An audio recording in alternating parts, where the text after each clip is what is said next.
So yeah, this video is really hard to make. This really sucks, but at the end of the day, it's just a car. Um, I don't really know what to say. Drunk driver, man. I mean, what can you do?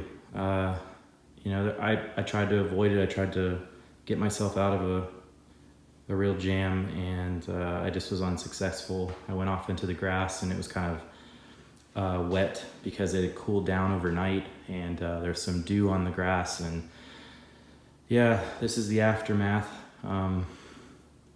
Yeah, I'm kind of just, I don't know, it just sucks. I couldn't get out of my car, and I was pinned up against a K barrier. I had to wait for the tow truck to kind of pull me out so I could get out of the passenger side. And my car kind of endoed across the road. It was a bad accident. I'll probably go back to the scene and take some video, but yeah, it mangled this all up and punctured my gas tank, and the whole underside of the car bent the other side. It's just, it's done. Pushed the door back into the chassis, and it's kind of hard to see on the video, but the whole thing's kinked in. I slammed into a beam right here. Yeah, so this sucks. This really sucks.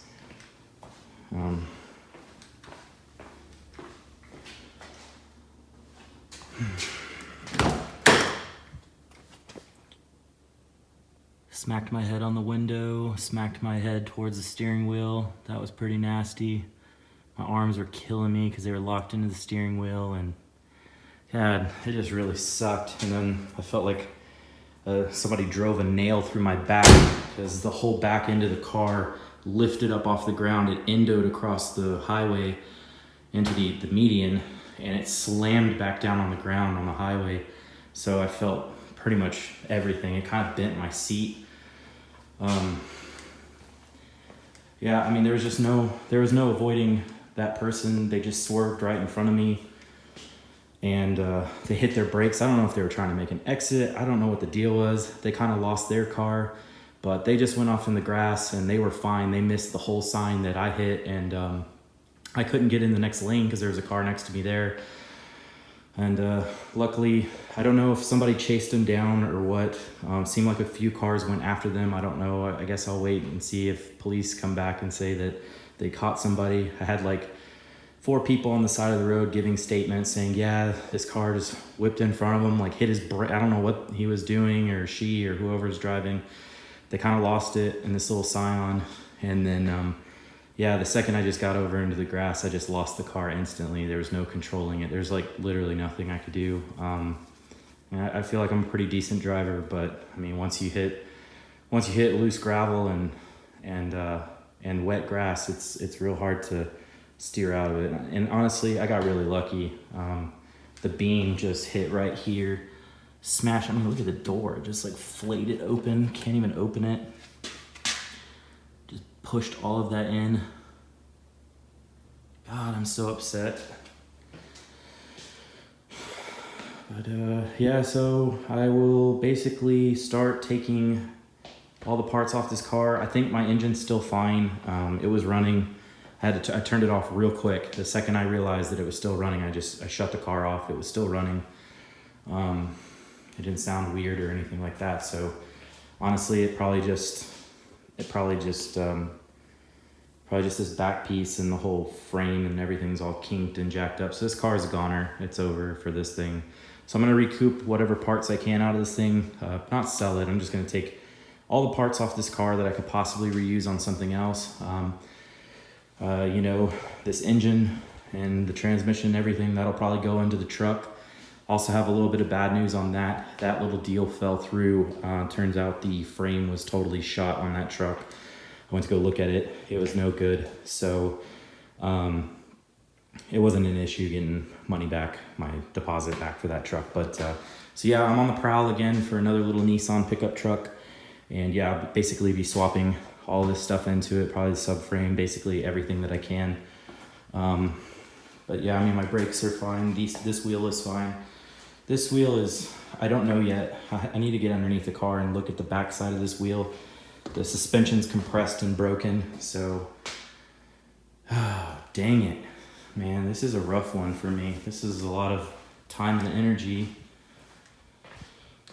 But I get to see my wife, I get to see my son. So at the end of the day, I guess I guess things kind of worked out in that sense, you know. I get to come home. I was only banged up a little bit and just more angry, but yeah, it's pretty much an update on this thing. So this is where everything took place. You can see their skid mark right there from when they went off the grass past me. And this is the exit, I think, that they were trying to get to right here. And there's where my car went off back here. So they tried to cut me off way back there. As you can see, it's a totally straight road. And it's like, come on, like really? And according to the people that stopped and stuff, they said that this person was driving like a maniac behind me, or behind them. They were just kind of all over the road and acting like a complete maniac. So yeah, I mean, as you can see, it's a totally straight road. And yeah, once I got into this grass, there's a slight, you know, there's a slight angle to this. It's like a ditch. I don't know if you can really see it. It's kind of hard to tell in the video finder, but yeah, I mean, you can see my tire marks right there where I tried to get it back into control, but it was just really wet at the time. It was just insanely wet. And I remember coming up here and I saw them kind of like, you know, over here going way up there. They lost their car a little bit, but they missed the sign. They missed all the good stuff. I was the one that took everything out for them, I guess. But yeah, so yeah, the car started pitching sideways right about here.